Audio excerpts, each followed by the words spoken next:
манай аавыг төлөвлөлт гэдгийг чи аль хэдийн мэддэг болсон байх. Аав маань нэг сургууль захиргаанчин хийдэг. Би ааваараа их бахархдаг. Тэр их чамбай хүнэлтэй. Манай гэр бүлийнхний хуучин өмсөхгүй хувцснуудыг угааж, эндүүдээд сайн дурын байгууллагад хаваачиж өгдөг.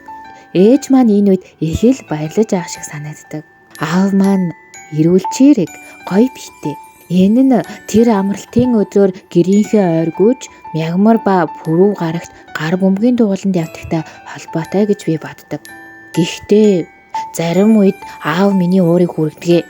Саяхны нэг явдлыг сануул би ангийнхаа нэг хүүтэй муудалцаад гэртээ ирэхэд тэр намайг өмөрж юу ч хэлээгүй. Харин ч тэр хүүд талархаж байгаагаа хэлээд надад хандаж "Охин минь 7 хэмжиж 1 огтол гэдэгтэй хүүд уурлахаасаа өмнө сайтар бодоорой" гэсэ. Уг нь тэр хүү бид хоёр үргэлж хамт хичээлдээ явдаг юм. Тэр өдөр намайг хүлээхгүйгээр явчихсан байсан. Уур хүрээд учрыг асуусанд "Би чамайг хүлээсээр олон удаа хичээлээсээ хоцорсон. Чамайг эвгүй байдалд оруулах байх гэж бодоод хичээлээсээ хоцрох болгондоо багшид янз бүрийн шалтгаан хийж аргалдаг байсан шүү. Үнэндээ чи энэ удаад л багшид хоцорсон гэж загнуулаа гэж бодож байх.